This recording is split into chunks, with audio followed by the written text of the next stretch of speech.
Oke, kita mulai, Midi. Assalamualaikum warahmatullahi wabarakatuh. Waalaikumsalam warahmatullahi wabarakatuh. Pertama-tama marilah kita panjatkan puji syukur kehadirat Allah Subhanahu wa taala karena telah memberikan kita rahmat dan hidayahnya sehingga kita masih bisa berkumpul di Zoom meeting pada siang hari ini. Tak lupa pula kita memberikan salawat serta salam kepada Nabi besar Muhammad SAW, Nabi yang telah membawa kita dari alam kegelapan menuju alam yang terang benderang seperti sekarang ini. Ya, sebelum itu perkenalkan, nama saya Mila Karmila, saya sebagai moderator. Adapun teman kelompok saya yaitu Musfira Nur, Azhara Asri Irianti, Adinda Karunisa, Nur Hikmah Ramadhani, Deli Manur, dan Nur Fadila Irianti. Ya, untuk mengefisienkan waktu, saya mempersilahkan pemateri pertama untuk memaparkan materinya. Dengan ini kami persilahkan.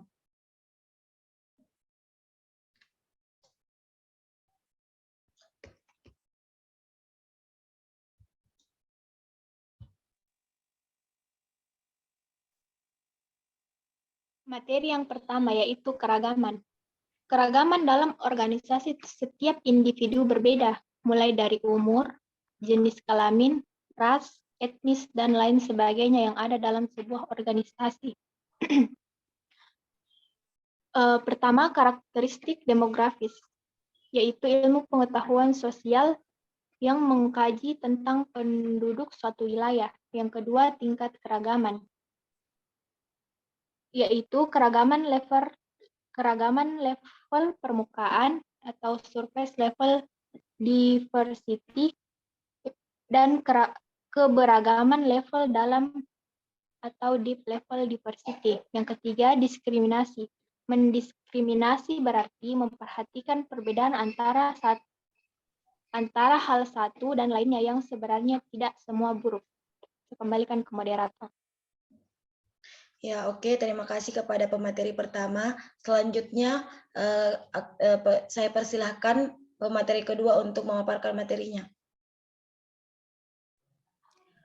Baik, terima kasih untuk materi kedua yaitu karakteristik biografis. Karakter biografis adalah perbedaan yang mudah dinilai secara langsung. Jenis kelamin, ras, etnis, disabilitas, masa kerja, gender, agama, dan identitas budaya. Yang pertama itu umur. Bagi karyawan profesional, seiring bertambahnya usia, kepuasan kerja juga meningkat. Sementara karyawan non-profesional, kepuasan merosot selama usia tengah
Ya, oke. Mungkin pemateri kedua lagi jelek jaringannya, jadi kami persilahkan untuk pemateri ketiga untuk melanjutkan materinya.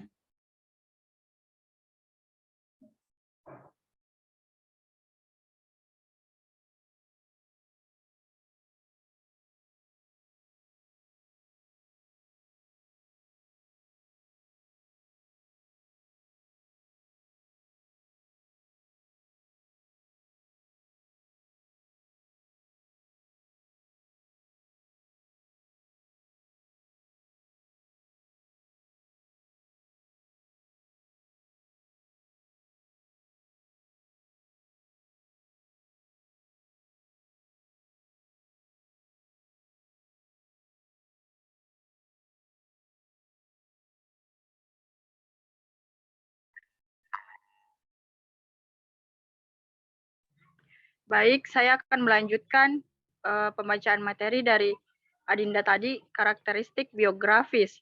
Karakteristik biografis adalah perbedaan yang mudah dinilai secara langsung seperti umur, jenis kelamin, ras, etnis, disabilitas, masa kerja, gender, agama, dan identitas budaya.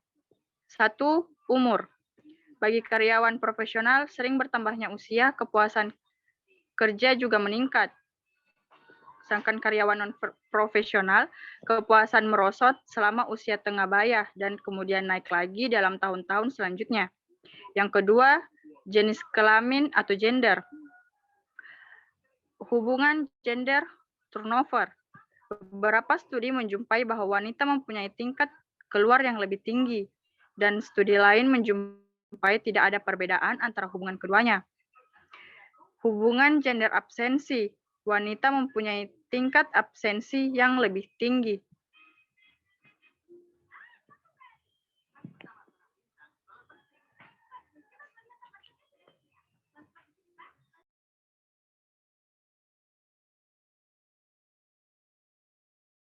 Ya, terima kasih kepada pemateri ketiga. Saya persilakan pemateri selanjutnya untuk membacakan materinya.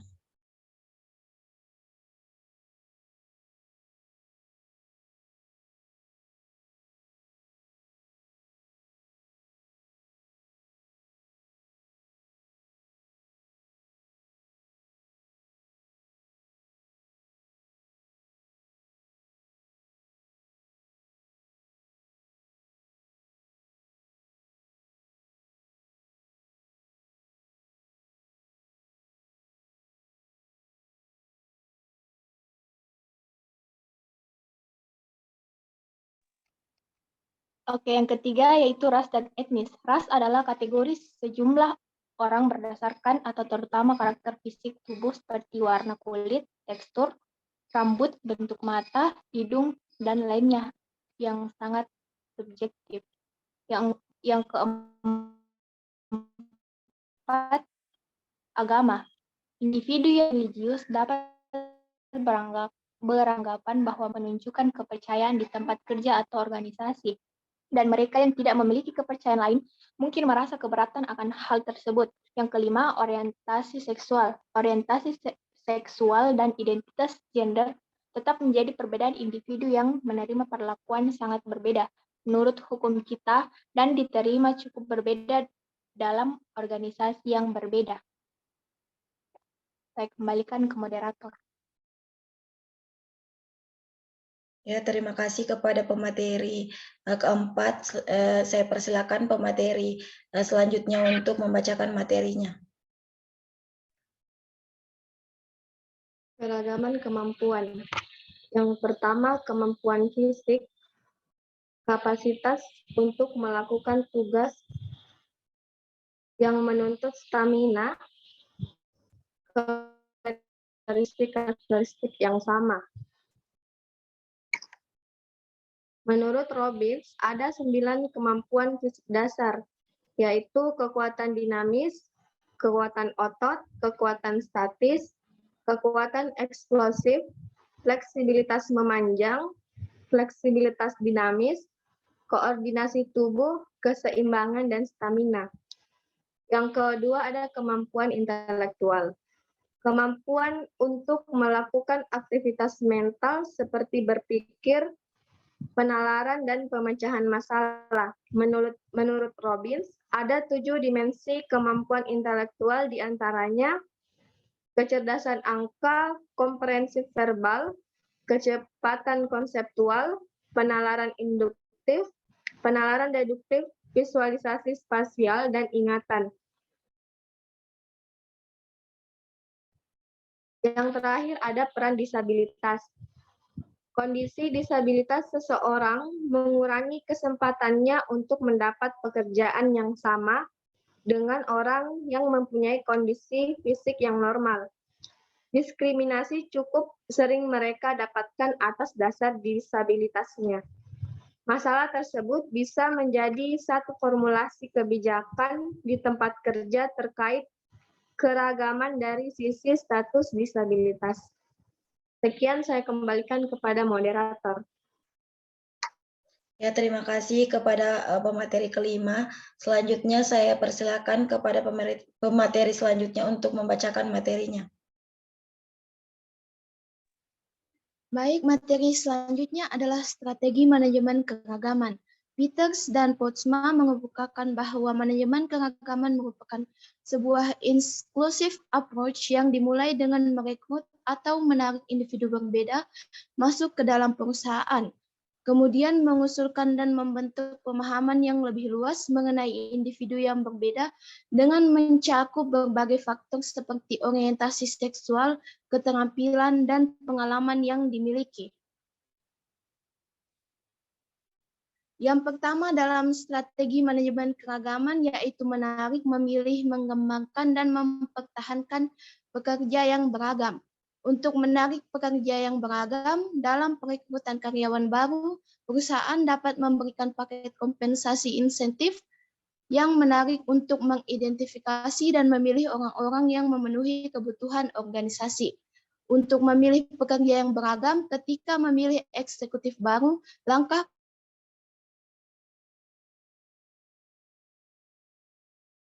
pertama, wawancara, manajer sumber daya manusia akan memperoleh informasi yang paling relevan dalam membuat keputusan.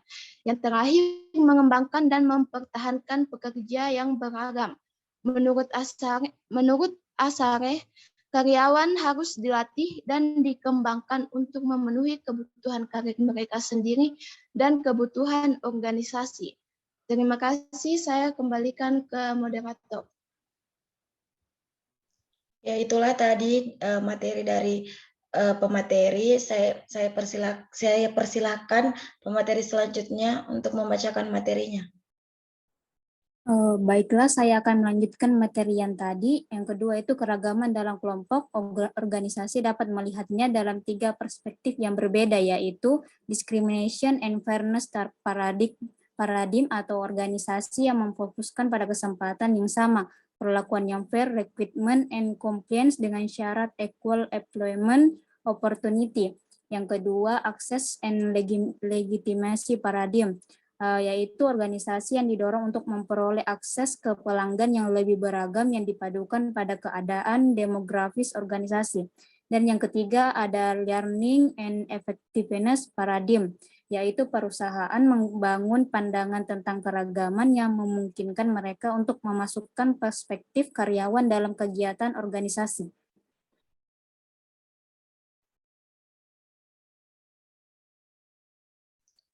Ya, itulah tadi pemateri dari pemateri ke-6. Selanjutnya pemateri ke-7 untuk membacakan materinya.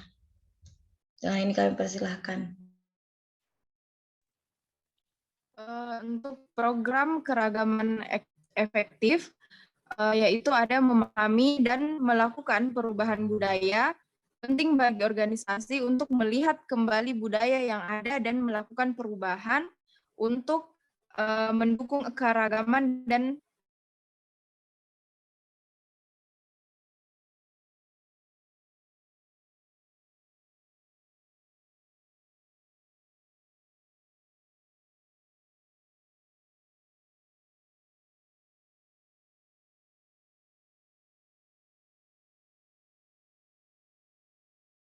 lalu ada proses perubahan organisasi yang menyatakan agar usaha perusahaan untuk membangun, menilai, dan mengelola budaya yang mendukung keragaman dibutuhkan perubahan strategi-strategi spesifik yang difokuskan untuk membantu perusahaan. Yang ketiga ada belajar dari proses perubahan yang menyebutkan organisasi yang mendorong pembelajaran efektif dan penilaian akan perbedaan merupakan suatu indikasi kemampuan dalam menciptakan kesempatan untuk mempelajari antara satu anggota dengan yang lainnya. Terima kasih.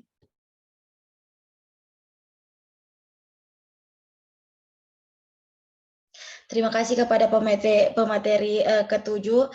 Itulah tadi materi dari kelompok kami. Saya buka sesi tanya jawab. Kami batasi 3 pertanyaan.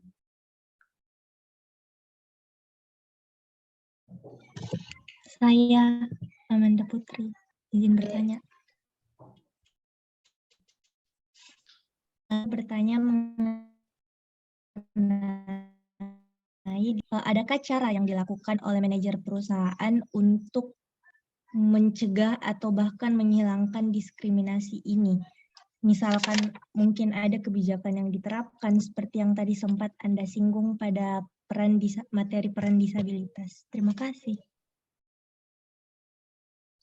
Ya, sempat ada lagi yang mau bertanya. Saya Lutfi. Ya, dipersilahkan. Baik, terima kasih atas kesempatan yang diberikan. Perkenalkan, nama saya Andi Lutfi Junila dari kelompok 5. Pertanyaan saya tentang keterkaitan budaya organisasi dengan keragaman organisasi. Jadi, mengapa budaya organisasi itu dapat mempengaruhi keragaman perilaku dalam tingkat individu, kelompok, dan organisasi? Terima kasih.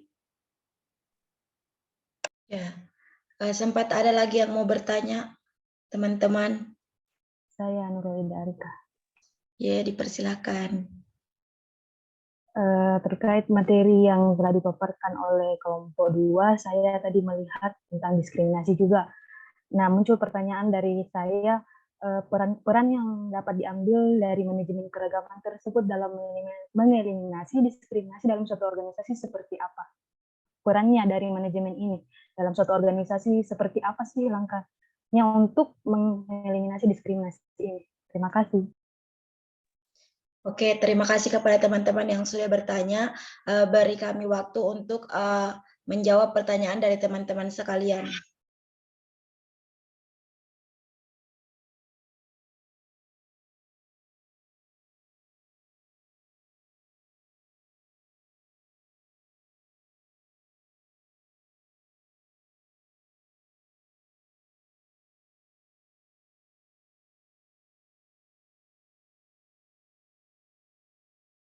Ya, oke.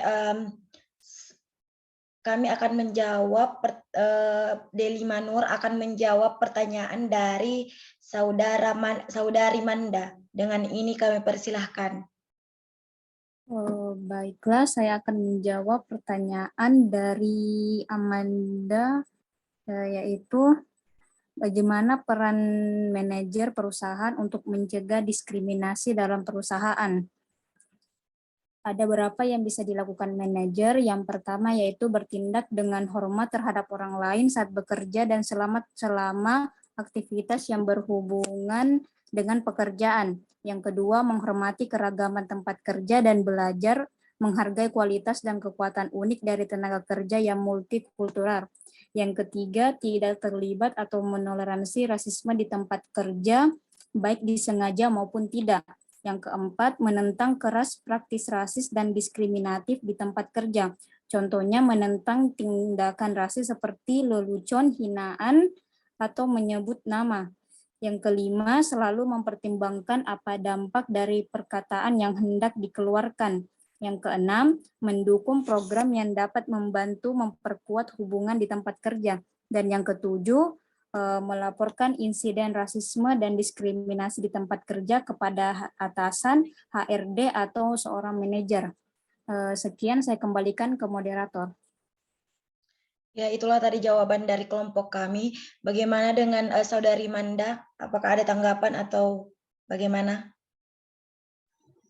Terima kasih atas paparan jawabannya.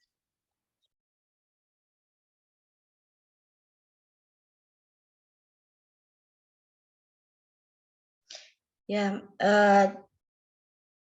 pertanyaan dari Luti akan dijawab oleh Andi Sahra. Dengan ini saya persilahkan.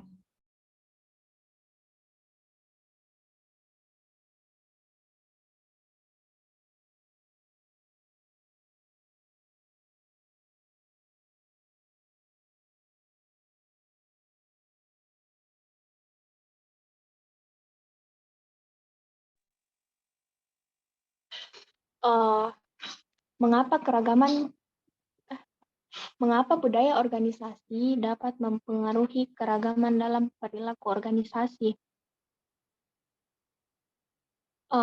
Keragaman dapat membantu sebuah organisasi atau perusahaan untuk memenuhi kebutuhan anggotanya yang beragam. Budaya juga berperan penting dalam hubungan sosial dan hiburan yang digunakan orang-orang, sehingga misalnya sebuah organisasi bisa merekrut karyawan minoritas yang bisa lebih memahami bagaimana beragam orang yang hidup di dunia ini dan apa yang mereka inginkan dan butuhkan. Sekian. Ya, itulah jawaban dari kelompok kami. Bagaimana dari saudari Luti? Apakah masih ada tanggapan atau bagaimana?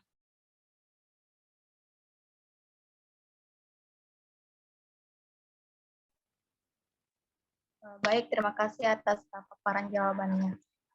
Saya terima.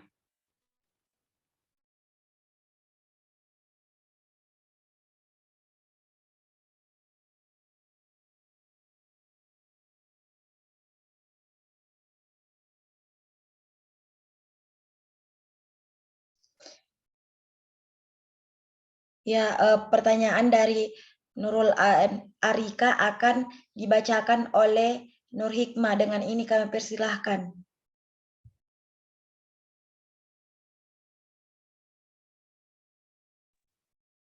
Untuk jawaban pertanyaannya, yaitu yang pertama cara yang bisa dilakukan menyimpan bukti perilaku diskriminasi, kemudian mendiskusikan dengan saksi mata, kemudian melaporkan kepada atasan, kemudian melaporkan kepada pihak HR, kemudian melaporkan sesuai dengan aturan perusahaan, dan yang terakhir melaporkan kepada pengadilan hubungan industrial. Sekian, saya kembalikan kepada moderator. Ya, itulah tadi jawaban dari kelompok kami. Bagaimana dengan saudari Arika? Apakah ada tanggapan atau?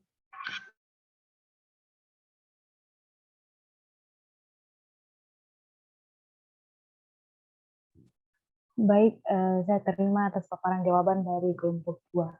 Terima kasih.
Ya, itulah presentasi dari kelompok kami.